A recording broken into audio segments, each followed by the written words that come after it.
Nga, mahal na kapatid, ang bagong taon po ay nagsimula na. Para sa marami, hindi lamang ito panahon ng pagdiriwang o pagsasaya. Ito po ay ginagamit din ng iba para magbalik tanaw sa nakaraang taon ng kanilang buhay, alalahanin kung ano ang nangyari sa kanila at dito nila ibabatay ang gagawin nilang New Year's resolution sa hangaring umunlad at maging mabuti ang kanilang pamumuhay. Kung ating pagmamasdan po ang mga nangyayari sa mundo sa kasalukuyan at ang kasalukuyang dinaranas ng Iglesia ni Cristo sa mga huling araw na ito, idagdag pa natin ang ating mga personal na mga suliranin, idagdag pa yung mga pagsubok na ating pinagdaraanan. Ang pinaka ika nga ay the best na New Year's resolution natin ay ang pagpapalago at pagpapatibay sa ating pananampalataya. Pananampalataya sa mga salita at mga pangako ng Diyos. Upang ito ay ating maisakatuparan, ay napakahalaga na matuto tayo sa iniwang halimbawa ng kapatid na Felix Manalo, maging ng kapatid na Eranio Manalo. Matuto tayo sa ginawa nilang pagdakila at paggalang sa lahat ng mga kalooban ng ating Panginoon Diyos. Bakit kaya nila nagawa na dakilain at matapat na pahalagahan ang mga kalooban ng Diyos at inakay nila ang lahat ng mga kapatid na gayon din ang gawin? Gaano po ba kahalaga, mga kapatid, ang mga salita ng Diyos na nakasulat sa Biblia? Pakinggan po ninyo ang ikalawang Timoteo 3:16, 17 at babasahin din natin ang talatang 15. Ang lahat ng mga kasulatan na kinasihan ng Diyos ay mapapakinabangan din naman sa pagtuturo, sa pagsansala, sa pagsaway, sa ikatututo na nasa katwiran, upang ang tao ng Diyos ay maging sakdal, tinuruang lubos sa lahat ng mga gawang mabuti. At mula sa pagkabata ay iyong nalalaman ang mga banal na kasulatan na makapagpapadunong sa iyo sa ikaliligtas sa pamamagitan ng pananampalataya kay Kristo Jesus. Gaano po kahalaga, mga kapatid, ang mga salita ng Diyos na nakasulat sa Biblia? Gaya po ng ating narinig na pahayag ng apostol na si Pablo, ang banal na kasulatan, ang sabi niya ay kinasihan ng Diyos. May pagkasi, patnubay at basbas ng Diyos. Kaya kung sa ibang mga tao, ang Biblia ay isang ordinaryong aklat lamang at itinutulad ito sa ibang mga aklat na isinulat ng mga tao, sa atin ay hindi gayon. Para sa ating mga iglesia ni Kristo, ang Biblia ay naglalaman ng mga salita ng Diyos. Kaya ang Biblia ay sapat para tayo ay maturuang lubos sa lahat ng gawang mabuti. Ang Biblia ay sapat sa pagtuturo sa atin kung ano ang mabuti na dapat nating gawin. Mabuti ang Biblia, mapapakinabangan ng Biblia sa pagsansala pagka tayo ay nakalalabag. sa mga kalooban ng Diyos at higit sa lahat, ito ang makapagpapadulong sa atin sa ikaliligtas. Mga kapatid, marapat lang na patuloy nating sampalatayanan po ang mga aral o salita ng Diyos.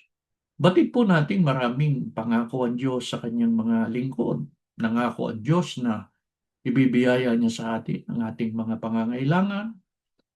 Nangako ang Diyos na ipagkakaloob niya ang lunas sa ating mga suliranin. Nangako siya na papatnubayan niya tayo, lalo na pagka tayo'y dumaraan sa mga mabibigat na pagsubok.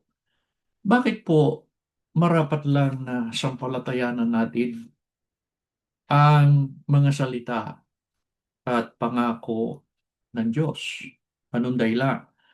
Basahin natin sa ang salita ng Diyos, Aklat ng Pahayag 21:5. Ganito po ang sinasabi. At sinabi ng nakaupo sa trono, binabago ko na ngayon ang lahat ng bagay. At sinabi niya sa akin, isulat mo ang sinasabi ko dahil totoo ito at maaasa. Bakit po dapat nating sampalatayanan ang lahat ng mga salita ng Diyos, lalo na ang kanyang mga pangako? Sapagkat ang sabi, isulat mo ang sinasabi ko dahil totoo ito at maaasahan. Bakit po tapat, totoo, maaasahan ang mga salita ng Diyos? Hebreo 6:18, ganito po ang mababasa natin. At hindi nagbabago, ni nagsisinungaling man ang Diyos. Bakit po ang salita ng Diyos ay totoo, tapat, maaasahan? Ang sabi ng Biblia, ang Diyos ay hindi po nagsisinungaling.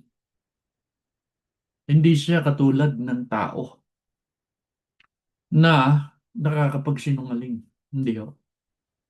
Ano pa ang nagpapatunay, mga kapatid, na hindi nagsisinungaling ang Diyos? Maaasahan, tapat ang kanyang salita at ang kanyang mga pangako. Basahin natin ang Josue sa 23:14. Ganito po ang pahayag. Nakamtan na ninyo ang lahat ng ipinangako sa inyo ng Panginoon. Tinupad niya ang lahat ng ito at walang nasira kahit isa. Ano pa ang nagpapatunay na hindi nagsisinungaling ang Diyos? Ano pa ang katunayan ng salita ng Diyos ay maaasahan, totoo at tapat? Nang magpahayag si Josue sa bayang Israel, ang sabi niya, nakamtan ninyo ang lahat ng ipinangako sa inyo ng Panginoon. Tinupad niya ang lahat ng ito at walang nasira kahit isa. Mga kapatid, walang dahilan upang tayo ay mag-alinlangan, magkaroon ng reserbasyon sa mga salita ng Diyos. Walang dahilan para pagdudahan natin ang kanyang mga pangako. Subalit, sa kasalukuyang kalagayan po ng marami sa atin, patuloy nilang nakikita kung ano nangyayari sa iglesia. Nakikita nila na yung mga taong sumisira sa iglesia at kumakaladkad sa iglesia sa kahihiyan, nakikita nilang ika ngay nag-i-enjoy pa eh. Walang bakas na parang titigil o kaya'y magbabago. Hindi, patuloy na sinisira ang iglesia, patuloy na kinakaladkad ang iglesia sa kahihiyan. At ang iba pa ay nagkaroon na ng isipan na tapos na ang 2025, 2026 na. Pero walang nagbabago. Mga kapatid, upang tayo po ay huwag madaig ng anumang reserbasyon o pagdududa o pag-aalinlangan sa mga salita ng Diyos, na naituro na sa atin, alalahanin nating palagi ang mga pangako ng Diyos na natupad lahat sa panahon ng sugo, sa panahon ng kapatid na Eranio Manalo. Tayo mismo ang buhay na saksi kung paano tinupad ng Diyos ang kanyang mga pangako sa atin, sa individual, lalo na sa kabuuan ng Iglesia. Ang sabihin ng Diyos na ang Iglesia ni Kristo sa mga huling araw na ito ay hindi niya pababayaan, totoo yun. Maaasahan yun. Nang sinabi ng Diyos na kapag ka ang bayan ng Diyos ay dumaan sa mabigat na pagsubok, dumaan sa apoy, at tumawag ang kanyang mga hinirang, sasagot siya. Bakit? Sapagkat ang sabi ng Diyos, ako Diyos nila at sila'y bayan ko. Totoo yun. Hindi po nagsisinungaling ang Diyos nang sabihin niya yun. Sino po ang dapat nating tularan, mga kapatid? Kung ang pag-uusapan ay pagsampalataya sa mga pangako ng Diyos. Dingin natin ang Roma 4:20-21. Kundi sa pagtingin niya sa pangako ng Diyos, ay hindi nag-alinlangan sa pamamagitan ng di pananampalataya, kundi lumakas ng lumakas sa pamamagitan ng pananampalataya na niluluwalhati ang Diyos. At lubos na nanalig na ang Diyos na nangako ay may kapangyarihang makagawa. Kilalang kilala ninyo, mga kapatid, kung sinong tinutukoy sa mga talatang aking binasa. Ang tinutukoy dyan ay si Abraham. Alam ninyo ang pangako kay Abraham at sa kanyang kabiyak. Ang sabi ng Diyos kay Abraham, ikaw ay magiging ama ng maraming bansa. Pero kung magbabalik-aral tayo, ano ang kalagayan ng mag-asawa nang tanggapin nila ang pangako ng Diyos? Si Abraham, matanda na. Ang kanyang asawa, bukod sa matanda na, baog pa. Paano magkakaanak yun? Kaya sa tingin ng tao, ay hindi matutupad ang pangako ng Diyos sa mag-asawa. Pero kay Abraham, na kaibigan ng Diyos, ang sabi doon hindi siya nag-alinlangan. Lubos na nanalig na ang Diyos na nangako sa kanya ay may kapangyarihang makagawa o tumupad ng kanyang ipinangako. Ang tanong, natupad ba ang pangako? Opo. Sana. Ganyan din katibay ang ating pananalig, ang ating pananampalataya sa lahat ng pangako ng Diyos. Uulitin ko, mga kapatid, nang sabihin ng Diyos na hindi niya pababayaan ng iglesia. Totoo po yun. Maaaring itanong ng iba, kung sinabi niya yun, bakit tayo nasa ganitong kalagayan? Bakit ang iglesia ay nasa mabigat na pagsubok? Natupad din yung sinabi ng Diyos kasi na pararaanin niya sa apoy. Ang ikatlong bahagi, bakit? Para pahirapan? Para matalikod? Para pabayaang lubos? Hindi. Para malaman kung talagang dalisay ang kanilang pananampalataya. Mga kapatid, isipin niyo to. Kailangan dumaan sa pagsubok. Kailangan dalisayin bakit? Isipin niyo. Tama lang na dalisayin. Bakit? Mismong namumuno. Mismong mga nangunguna. Nilabag ang salita ng Diyos. Nilapastangan ang iglesia, ang banal na katawan ni Kristo.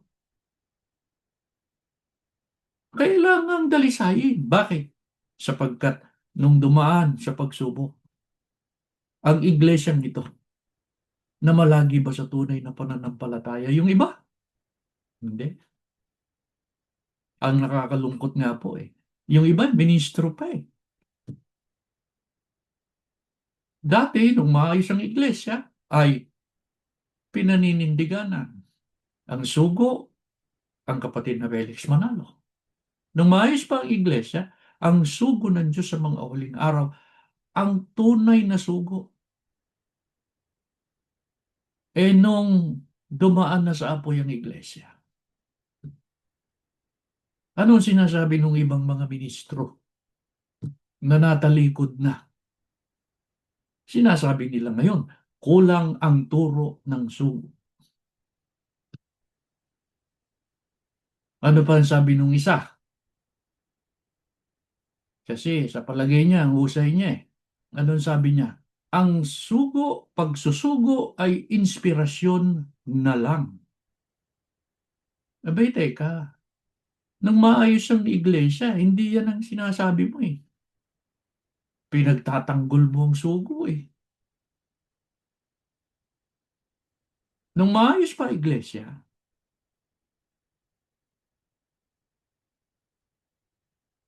sinusunod nila yung doktrina. Pero nung dumaan na sa apoy, ang iglesia, ano na ang sinasabi ng iba? Meron daw hindi na ituro ang kapatid na Eranio Manalo. Kaya sila na ang magtuturo. Kaya balik tayo dun sa aking pinupunto kanina. Tama lang eh, nadalisayin ng iglesia. Bakit? Sapagkat merong mga napaanib, merong mga nakapasok sa iglesia, pero hindi naman pala tunay na sumasampalataya.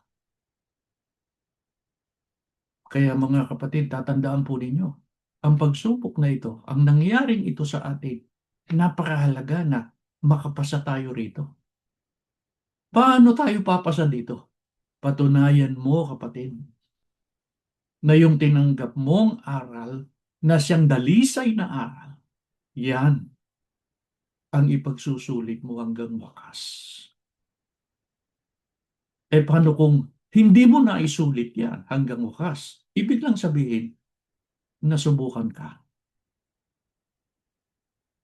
Paano natin mapatutunayan, mga kapatid? Ang matibay na pananampalataya sa Diyos at sa kanyang mga salita. Sa awit 1 hanggang 4 at 6. Mapalad ang tao na hindi lumalakad sa payo ng masama, ni tumatayo man sa daan ng mga makasalanan, ni nauupo man sa upuan ng mga manglilibak, kundi ang kanyang kasiyahan ay nasa kautusan ng Panginoon. At sa kautusan niya, nagbubulay-bulay siya araw at gabi. At siya'y magiging parang punong kahoy na itinanim sa siping ng mga agos ng tubig na nagbubunga sa kanyang kapanahunan. Ang kanyang dahon na may hindi malalanta at anumang kanyang gawin ay giginhawa. Ang masama, hindi gayon, kundi parang ipa na itinataboy ng hangin. Sapagkat nalalaman ng Panginoon ang lakad ng mga matuwid, ngunit ang lakad ng masama ay mapapahamak. Paano natin mapatutunayan, mga kapatid, ang matibay nating pananampalataya sa mga salita ng Diyos, sa kanyang mga pangako, at mismong sa Diyos? Ang kasayahan natin dapat nasa kautusan ng Panginoon.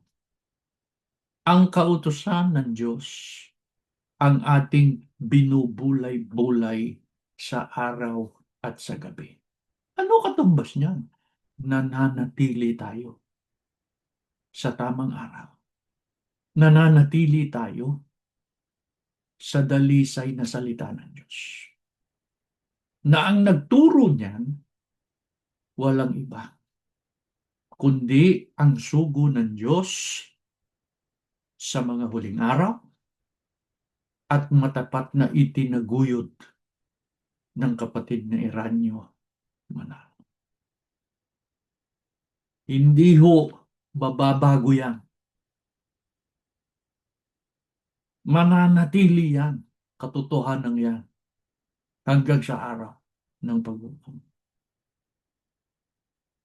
Mga kapatid, dalawang bagay lang naman eh.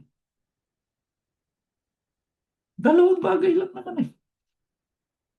Magpapakabuti ba tayo? Magpapakasama? Mananatili ba tayong naninindigan sa totoo o tatalikuran natin ang aral?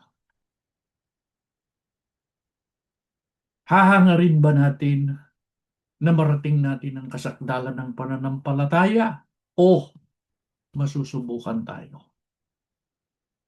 Gaano kahalaga pagka ang mga salita ng Diyos ay patuloy nating pinanindiganan? Ang sabi po sa mga talatang ating binasa, paraan niya siyang punong kahoy. Nakatanim sa tabi ng batis, sa tabi ng tubig. At dahil malapit sa tubig, ang punong kahoy na yun nagbubunga sa kapanahunan o hindi sa kapanahunan, ang dahon ay hindi nalalanta, at anumang gawin niya, siya ay giginhawa. Mga kapatid, subok na natin yan. Tayo mismo, nakita nating natupad yan sa buhay natin. Itinakwil tayo. Tayo daw ay rebelde. Kaya, tiwala, alisin sa talaan niya. Pero hindi tayo pinabayaan ng Diyos. Salamat sa Diyos. Pinatunayan niya sa atin. Kapag ang lingkod niya ay mananatili sa panig niya at sa panig ng kanyang mga katotohanan, siyang Diyos ang magtataguyod at magtatanggol sa kanila. Pero baka isipin ng iba, sinabi po parang punong kahoy nakatanim sa tabi ng tubig. Hindi ba dumaranas din siya ng ika nga ups and downs ng buhay? Dumaraan din naman siya sa mga pagsubok. Katulad ng nangyayari sa marami sa atin ngayon. Di ba? Hindi maliit na bagay itong ating pinagdaraanan. Napakabigat nito. Eh, ano po ba ang sinasabi ng banal na kasulatan tungkol sa lahat ng nangyayari sa mga umiibig sa Diyos? Tatandaan po natin yun, ha? Anong patotoo ng Biblia doon sa nangyayari sa buhay ng mga umiibig sa Diyos? Yung umiibig sa Diyos, sumusunod yun eh. Pakinggan po natin sa 8:28 ng Roma. Ganito po ang pahayag. Nalalaman natin na ang lahat ng mga bagay nagkakalakip na gumagawa sa ikabubuti ng mga nagsisiibig sa Diyos. Lahat niya ng bagay ay nagkakalakip na gumagawa sa ikabubuti ng mga nagsisiibig sa Diyos. Ito lang yan mga kapatid. Nung tawagin tayo sa iglesia, ang inaasahan ng Diyos sa atin, maglilingkod tayo ng tapat sa Kanya. Dadakilain natin ang Kanyang mga katotohanan. At sa awa tulong ng Diyos, nagawa natin yan. Natupad natin yun. Paano po yung nangyari sa atin ngayon? Baka hindi na ito siya ikabubuti. Ang nangyari sa atin ngayon, ang inaasahan naman sa atin, mga kapatid, itaguyod natin yung aral. Hindi tayo makikisama sa mga tiwali, hindi tayo makikiisa sa mga corrupt, hindi tayo tatalikod sa tunay na doktrina, maninindigan tayo sa tama. Paanong naging sa ikabubuti yun? Pagka po nakapanindigan tayo sa tama. At narating natin ang kasakdalan ng ating pananampalataya. Nakapasa tayo sa pagsubok. Ano po ang mabuti ron? May pag-asa tayo sa kaligtasan. Paano po yung nagpakasama? Ang sabi ng Biblia kanina, ang masama ay hindi gayon. Alam ng Diyos kung sino yung tumatalunton sa kabutihan. Alam ng Diyos kung anong nilalandas ng masama. Mga kapatid, huwag tayong mawala ng pag-asa. Ngayon pa ba tayo mawawala ng pag-asa? Mabilis na lumilipas ang panahon. Ibig sabihin, papalapit tayo sa araw ng paghukom. Kapatid, matagal ko na pong naririnig yan eh. Kabataan pa lang naririnig ko na yan. Diyan nagsisimula ang pagdududa, pag-aalinlangan. Huwag ganyan, kapatid. Hindi dahil sa nagluluwat, ibig sabihin hindi na mangyayari. Hindi dahil sa nagluluwat, hindi ibig sabihin hindi totoo. Kailangang alisin muna ang mga hindi karapat-dapat. Mga kapatid, gaano ba kahalaga kung maranasan natin ang katuparan ng mga pangako ng Diyos sa ating buhay? 23:4-5. Oo, bagaman ako'y lumalakad sa libis ng lilim ng kamatayan, wala akong katatakutang kasamaan, sapagkat ikaw ay sumasa akin. Ang iyong pamalo at ang iyong tungkod ay nagsisialiw sa akin. Iyong pinaghahandaan ako ng dulang sa harap ko, sa harapan ng aking mga kaaway. Iyong pinahiran ang aking ulo ng langis at ang aking saro ay inaapak. Gaano kahalaga, mga kapatid, na maranasan natin ang katuparan ng mga pangako ng Diyos. Pahayag yan ni Haring David. Yung binasa ko. Palibasa, subok na ni David ang patnubay at pagliligtas ng Diyos sa kanya. Ano ang sabi niya? Bagamat anya ako'y lumalakad sa lilim ng kamatayan, wala akong kinatatakutang kasama. Bakit? Sapagkat ikaw ay sumasa akin. Mga kapatid namin na sumasamba ngayon, huwag tayong matakot. Huwag tayong mawalan ng loob. Ang nagtakwil lang sa atin ay masamang tao, hindi ang Diyos. Kailanman, hindi tayo sasama sa kanila. Sa panig tayo ng Diyos, sa panig tayo ng katotohanan. Huwag niyong kalilimutan, mga kapatid. Tinupad ng Diyos ang lahat ng kanyang pangako. Sa kanyang sugo, sa kanyang pamamahala. Sa iglesia, sa kabuuan. Ang nangyari ngayon, dinadalisay lang tayo.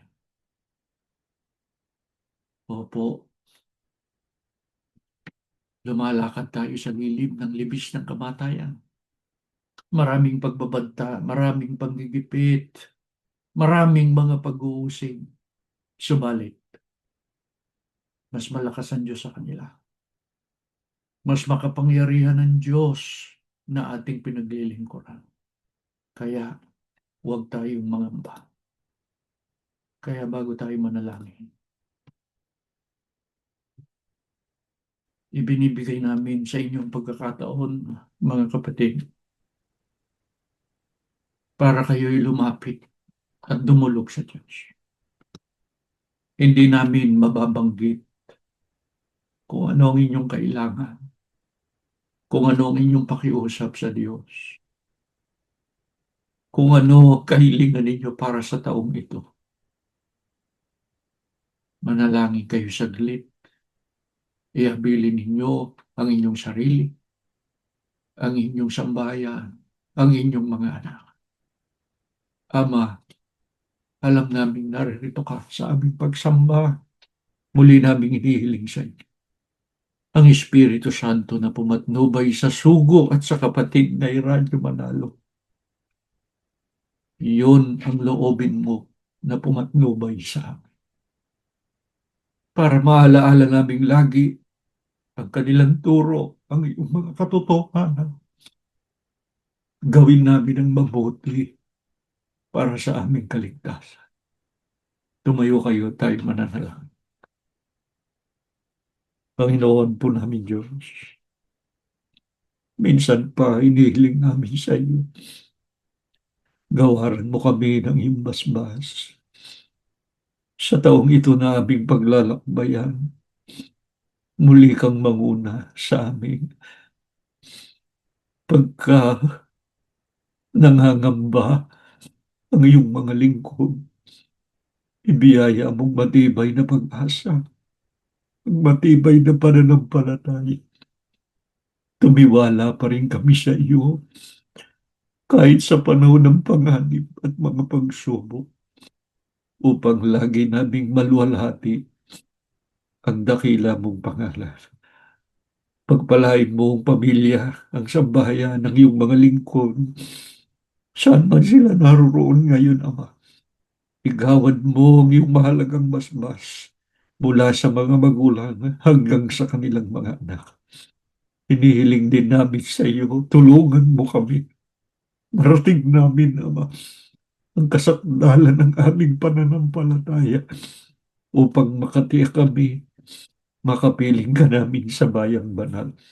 Panginoon naming Yesus, pag naririnig mo ang dalangin ng iyong mga hinirang, pag naririnig mo, humihingi sila ng saklolo, ipamagitan mo sila sa Ama upang walang maging hadlang sa mga paglilingkod namin. Ama, bumabalik kami ng pagtawag sa iyo. Basbasan mo po ang aming buhay. Ibiyaya mo sa amin ang mainam na kalusugan upang ikaw patuloy naming mapapurihan. Lahat po ng may karamdaman, maawa ka po, Ama, pagalingin sila. Patuloy kaming makapagpuri sa iyo. Alalahanin mo mga kapatid namin na patuloy na inuusig at ginigipit. Alam namin, lumalapit sila sa iyo, nananalangin sila sa iyo. Ama, iparamdam mo sa kanila, hindi mo sila pinabayaan. Ikaw ang magtatanggol at magsasanggalang sa kanila. Padaluyin mo po ang biyaya na kailangan namin sa araw-araw. Magamit namin higit sa lahat sa mga pagpupuri sa iyo. Ganap po ang aming pag-asa. Dinidig mo ang aming dalangin sa ngalan ni Jesus na aming tagapagligtas. Amen.